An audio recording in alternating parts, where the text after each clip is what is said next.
Next, Mr. Chameleon and the gold cigarette holder murder case.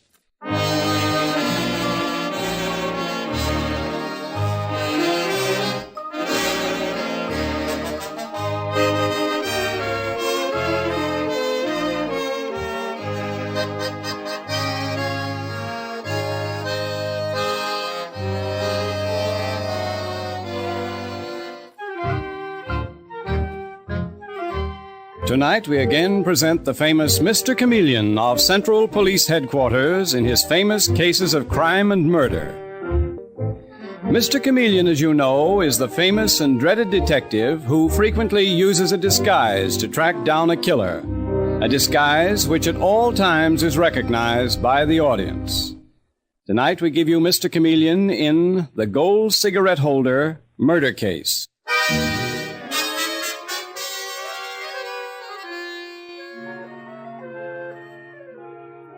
Sometimes a quiet manner can be more frightening than violence.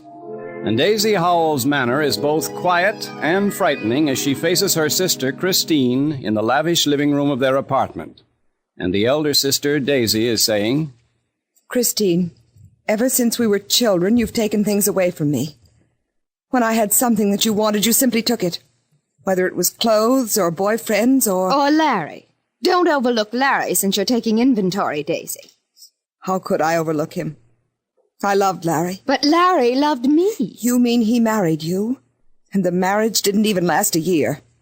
As soon as you got him, you no longer wanted him. Oh, Daisy, stop being tiresome and get out of my way. I'm going out. Not until you give me back my gold cigarette holder. But, Daisy, it's so ridiculous. Why should you mind my taking the cigarette holder of yours? Because it was a gift from Larry in the days when we were happy. And it's mine, Christine. You're not taking another thing that's mine. But to make such an issue of a cigarette holder... Maybe it's the straw that breaks the camel's back. Why, Daisy, what an unflattering way to refer to yourself. Give me back that holder. I've missed it for months. I didn't realize you had it. Well, I have, and I'm keeping it. I happen to like it. Now get out of my way. Not until you give it to me. Christine, you slapped me. Yes, I slapped you, Daisy. And I'll do it again if necessary. Christine, you've always made the fatal mistake of thinking that people will take anything from you. Well, they won't. One of these days, my dear sister, you're going to be found with a knife in your back.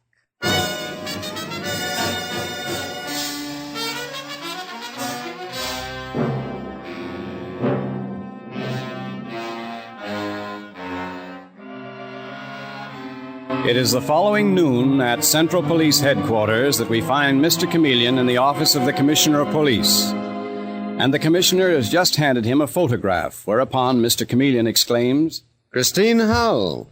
Oh, don't tell me she's made the front pages again. She has indeed, Chameleon. She's been murdered. What? Yes, stabbed to death. The report just came in. Her body was found by her aunt, a Mrs. Dennison. Apparently, Christine Howell and her sister Daisy and their aunt and uncle, Mr. and Mrs. Dennison, all lived together at the Chandler Arms. They picked a nice, expensive place. Christine was the darling of cafe society. You want me to go up there, Commissioner? Yes, immediately, Chameleon. Take Dave Arnold with you. Christine Howell's life may have been short, but it was colorful. I have a feeling that her murder may be just as interesting.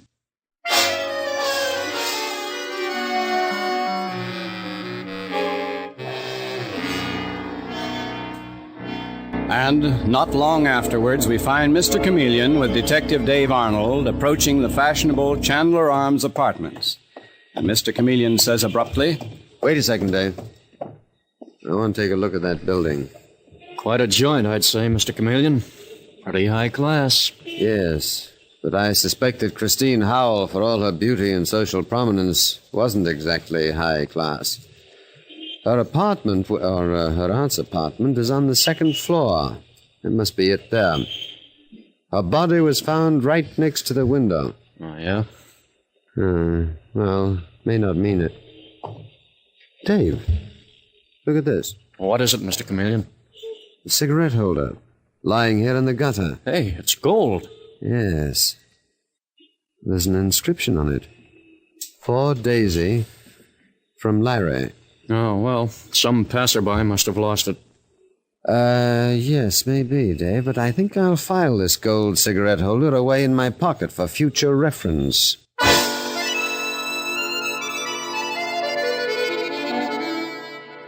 A few minutes later, Mr. Chameleon and Dave are bending over Christine's lifeless body, while a white-faced, sad-eyed woman hovers in the background. And Mr. Chameleon turns to her and says, Mrs. Dennison, I understand that you discovered your niece Christine's body lying directly beneath this window. The window is now shut. Was it shut when you found the body? I don't recall, Mr. Chameleon. I was so shocked at seeing her. I don't blame you, Mrs. Dennison. She was savagely attacked. Stabbed not once, but half a dozen times. Mr. Chameleon, I can't stand this. I quite understand. Come, let's go into another room. Now, Mrs. Dennison, you say that you heard nothing during the night. Nothing, Mr. Chameleon. Our bedroom, my husband's and mine, is at the end of the hall. This is a very large apartment. And a very magnificent one. Has your niece lived with you for long? We really lived with her. Christine was very generous with all of us. All of you? You mean that someone else lives here, too? My other niece, Christine's older sister, Daisy. Did you say Daisy? Yes, Dave, a very common name. Mrs. Dennison, do you know of anyone named Larry? Why, certainly. Larry Wilson. Christine was married to him. They were separated, however. I see. And Larry Wilson had been a friend of Daisy's. Mr. Chameleon, apparently you already know a great deal about Christine's and Daisy's private affairs. Not as much as you might think. Did the sisters, your two nieces, get on together? Mrs. Dennison, a murder has been committed. Did Christine and her sister Daisy quarrel? Yes. You heard them quarrel? Yes. When? Last evening. Over Larry Wilson? Partly, yes. Daisy really loved Larry. His marriage to her sister Christine was a terrible mistake. It wasn't very long before Larry asked Christine for his freedom. Or was she willing to give it to him? No, Mr. Chameleon.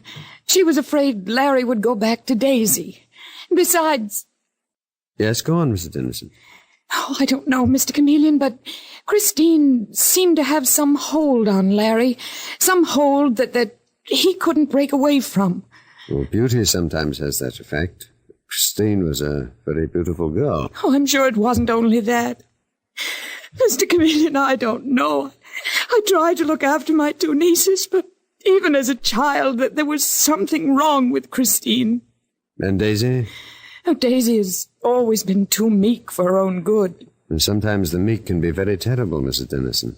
Where is Daisy? Oh, she's in the next room, Mr. Chameleon. I told her you'd want to question her. Oh, thank you, Dave. Mrs. Dennison, please tell your husband that I'll want to see him, too. Yes, Mr. Chameleon. Miss Daisy Howell? Oh, yes. You're Mr. Chameleon. I seem to have startled you. Oh, no. No, Mr. Chameleon, not at all. Who do you think could have murdered my sister Christine? I've no idea, Miss Daisy. I thought you might help me. I suppose that you heard nothing either at the time your sister was murdered, which must have been about 5 a.m. I heard nothing, no. I can't say that you seem heartbroken over your sister's death. I shan't pretend to you, Mr. Chameleon. I didn't like my sister. I'm not surprised, Daisy, considering that Christine not only took Larry Wilson away from you and married him, but later refused to give him his freedom. So you know. Mr. Chameleon, surely you don't think... I'm beginning to think Larry Wilson had excellent reasons for wanting your sister Christine out of the way. Oh, but I did too. Daisy, are you saying that you killed her? No, but Larry wouldn't harm anyone, not even Christine. Well, then who would? Oh, I don't know. I can't imagine. Daisy, your aunt, Mrs. Dennison, seemed to think that Christine had some evil hold over Larry, her husband, so that he wasn't able to fight for his freedom. I don't know about that either, Mr. Chameleon. All I'm sure of is that Larry Wilson isn't capable of murder. And you can think of no other enemies that your sister might have had? No one who had reason to murder her? No. Well, then her husband, Larry Wilson, is still the main suspect. No, wait. There is someone else that...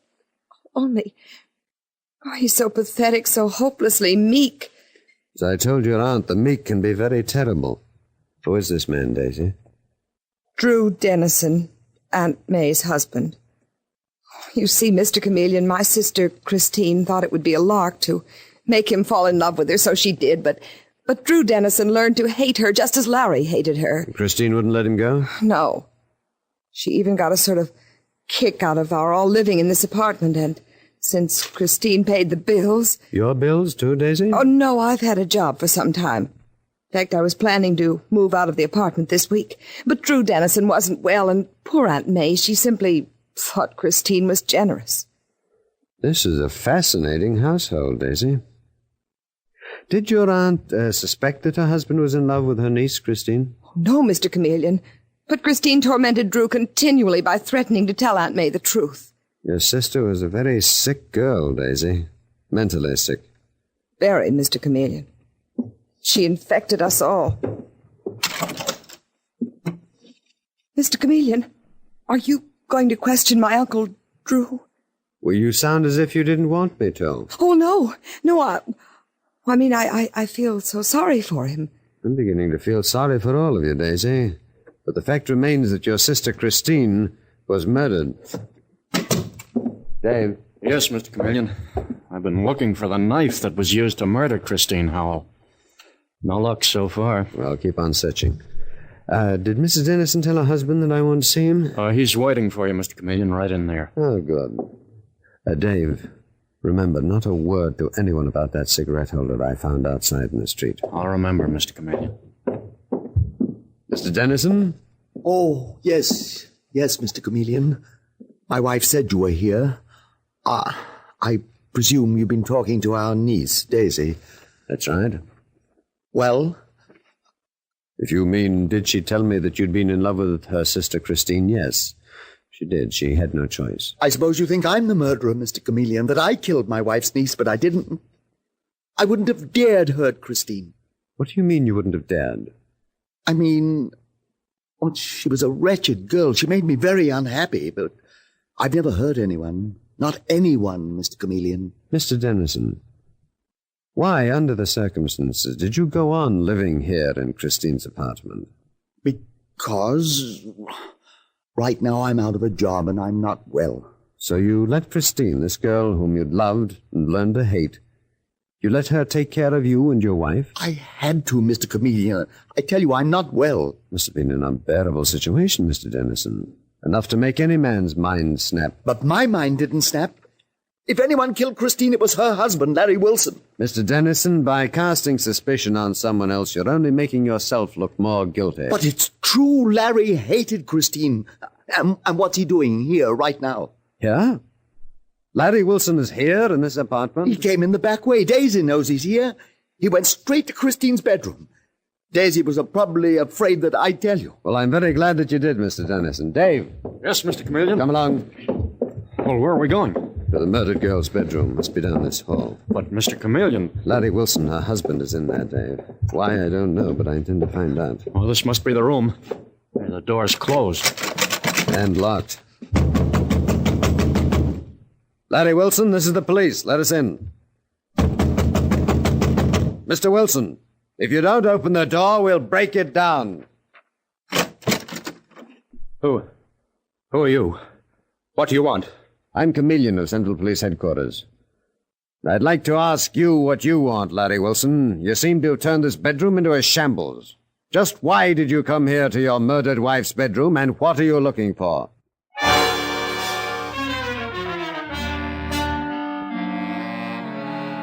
Mr. Chameleon and the gold cigarette holder murder case continues in just a moment.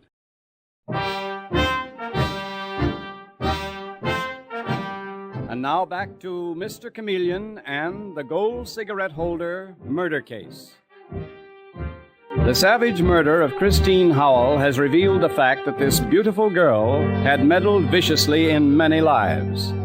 And now, in her disordered bedroom, Mr. Chameleon confronts Larry Wilson, the desperate young man who is married to Christine. And Mr. Chameleon is saying, Larry Wilson, you can hardly stand there and deny that you came to this apartment in an effort to find something. Now, what was it? What were you looking for here in your murdered wife's bedroom? Nothing, Mr. Chameleon. Really, Mr. Wilson?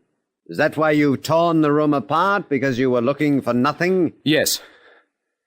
It's not a very intelligent answer. It will have to do, Mr. Chameleon.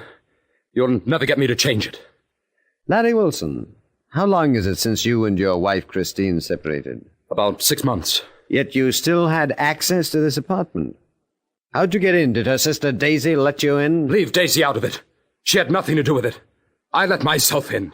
I still have a key to this apartment. So you could have gotten in last night, too? That's right, Mr. Chameleon. I could have gotten in and murdered Christine. Only I didn't. I was home asleep, and I can't prove it. That's very unfortunate for you, Larry Wilson. Are you sure that you don't want to tell me why you were madly searching this room? I've already told you I wasn't searching. Then you must be a naturally destructive man. Come along, Dave. Don't you want to hold this bird for further questioning, Mr. Chameleon? No, Dave. Larry Wilson, if you attempt to leave town, it'll go very hard with you. Mr. Chameleon, do you really think he was looking for... Here comes Mrs. Dennison, the murdered girl's aunt. Mr. Chameleon, my husband tells me that Larry Wilson is in there in Christine's bedroom. Yes, that's right, Mrs. Dennison. He's turned the place upside down. But why? Why? Well, I have no idea. Have you, Mrs. Dennison? No. Poor Daisy is nearly hysterical. I made her lie down and gave her a sedative. Why is she so concerned about Larry Wilson, considering that he threw her over for her younger sister, Christine? Mrs. Dennison, do you believe that a woman goes on loving a man when he turns to someone else? Mr. Chameleon, I understand what you're driving at. Yes, I knew that Drew, my husband, was infatuated with my niece, Christine. But not for long. He quickly turned back to me. You're a very understanding woman. No more so than other women who love their husbands. Christine could make men fall in love with her, but she could never hold them. Mrs. Dennison, what was Larry Wilson searching for in her bedroom? What? What was he looking for in his murdered wife's bedroom? I told you I don't know, Mr. Chameleon. Is it so important? Vitally important in the solving of this case. I'm sorry, I can't help you. So am I. And I'm sorry for Larry Wilson's sake. If he wasn't searching for something, then he was behaving like a maniac. And I'm convinced that whoever murdered your niece Christine was completely out of their mind at the time they did it.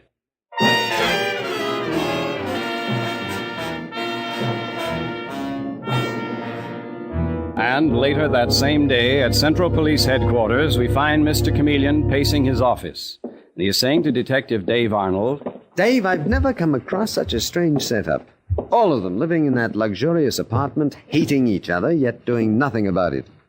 What sort of bond was it that kept them together? What evil hold did that murdered girl Christine have on them? And they had charge accounts in all the best stores in town, Mr. Chameleon. I know, and the rent alone on that apartment must be terrific. Yet the aunt's husband, Drew Dennison, admitted that he didn't work. Christine had no visible means of support. If you ask me, Christine's husband, Larry Wilson, looks pretty bad. Well, they all had reason for wanting Christine out of the way. There's something else, something that no one's talked about. Dave, did you examine this closely? What, Mr. Chameleon?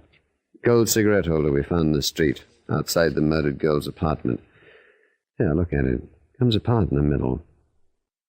Large space in there. It's empty now. Take a sniff at it, Dave. Well, I don't smell anything. You don't? Well, maybe my imagination is working overtime. Mr. Chameleon, do you think Larry Wilson was searching for this gold cigarette holder when he turned his wife's bedroom upside down? Maybe. Well, then why didn't you say so? Why didn't you spring it on him? Because I didn't want any of them to know that I had it, Dave. We have no evidence against anyone. Motives, but no evidence. That cigarette holder isn't exactly evidence. No, Dave, but their reaction to it might be evidence. I'm going to assume the disguise of a man named, say, Bill Borden, a cheap, wisecracking little guy, a bit on the shady side. What are you going to do, Mr. Chameleon? Say you found that gold cigarette holder on the street? Yes, Dave. I have a hunch that one of those people of the murdered girl's family wants this cigarette holder so badly they may be ready to kill again.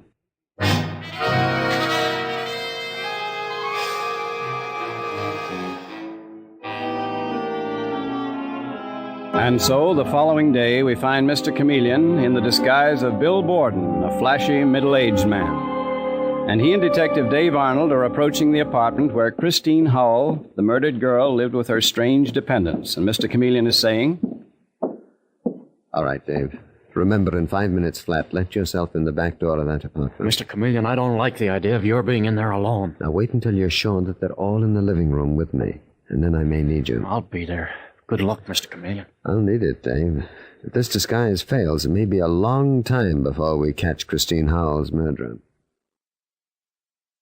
And while Detective Dave Arnold slips down the corridor and out of sight, Mr. Chameleon steps forward and rings the doorbell. And when Daisy Howell opens the door, Mr. Chameleon speaks in the voice of Bill Borden, his disguise. How do you do, miss? I'll bet you're Christine Howell's sister, Daisy. You're pretty, just like she was. I used to see her picture in the papers. Come in. You're Mr. Borden, I suppose? That's me, Bill Borden. I take it that you, got my message. Yes, my aunt, Mrs. Dennison, said you phoned. They're all in the living room. I hope I'm not inconveniencing you good people, but I thought the sooner I saw you, the better. Yes. Here we are. This is my aunt, Mrs. Dennison, my Uncle Drew Dennison, and Mr. Larry Wilson. This is Mr. Borden. How do you do? How do you do? Bill Borden at your service. And believe me, folks, I am in a position to do you a service. Meaning what, Mr. Borden? Mr. Dennison, I'll tell you. I read in all the newspapers about this murder of your wife's niece. That murder was quite a nasty job. Get to the point, Mr. Borden. Easy, Mr. Larry Wilson. I'll get to the point in my own good time. What do you want with us? I just thought you might be interested in a gold cigarette holder. A gold cigarette holder? That's right, Miss Daisy. I read in the papers that the murdered girl's sister was named Daisy, and this gold cigarette holder, it says on it, "For Daisy," from Larry. Where is that cigarette holder? Where'd you find it? In the street, outside Mr. Dennison, lying in the gutter. It wasn't till I read about the murder that I realized there might be some connection between the two. Some connection between a gold cigarette holder and my niece Christine's murder? You catch on very quick, Mrs. Dennison. And why should this cigarette holder, why should it be so important? Because, Mr. Dennison, it's a mighty peculiar holder. Got a little space inside. Kind of a secret compartment where you can carry things. Let's see it. No, Larry Wilson. That cigarette holder is tucked away in my pocket, snug as a bug in a rug, and no one is going to lay a finger on it. Unless... Unless what? Unless they pay for it. Oh, so this is blackmail. No, I wouldn't call it that, Larry Wilson. But, like anyone else, I can use an extra buck. We won't give you a cent. No, the police would be mighty interested in what's hidden inside this gold cigarette holder. Give it to me. Nah, Mr. Dennison. You'd better give it to us, Mr. Borden. Look, don't crowd me. Hey, what are you going to do to me, anyhow? Give us that cigarette holder, you dirty blackmailer. Give it to me or I'll... Oh, you'll what, Mr. Dennison? Mr. Chameleon? You're Mr. Chameleon. Yes, I'm Chameleon in disguise. Dave, come in. Put your hands up, everyone. So, this was a trick, Mr. Chameleon. Yes, Mr. Dennison, it was a trick. I had a feeling that gold cigarette holder was somehow connected with Christine Howell's murder. She used that holder to carry narcotics in, didn't she? To the poor wretches who paid her so well. That was the source of her handsome income, and you and Larry Wilson both helped her. No. Drew, tell him the truth. All right, Mr. Dennison, what is the truth? The truth is, Mr. Chameleon, that Christine tricked us both. We didn't know we were helping her peddle dope. But when we tried to get rid of her, she threatened to tell the police that we were the ones who were selling narcotics. She even put our names on a slip of paper and concealed it inside the cigarette holder. So if the holder was ever confiscated, we'd look guilty. She told you that, Mr. Dennison. Yes, she did, Mr. Chameleon. That's why Larry was frantically searching her room looking for that holder. She lied, just to torment you further. Your names were not in the holder. It was empty. Oh, wretched girl, that wicked girl. So wicked that you had to kill her, Mr. Dennison. No, Mr. Chameleon, it was I who killed my niece Christine. You? Aunt May! Yes, I. Why'd you kill her, Mrs. Dennison? Because Drew, my poor husband, finally told me the whole story about the terrible hold Christine had on him. So that night, I waited for her. I demanded the gold cigarette holder from her. She only laughed at me. So I stabbed her. But before she died, she managed to throw the holder out of the window. Oh, May, my poor dear. Oh, it's all right, Drew. I'm glad it's over.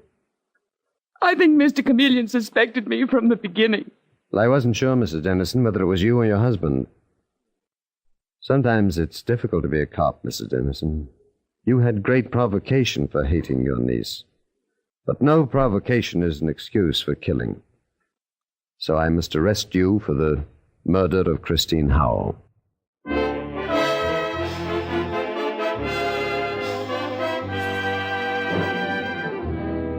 And with these words, Mr. Chameleon concludes tonight's murder case.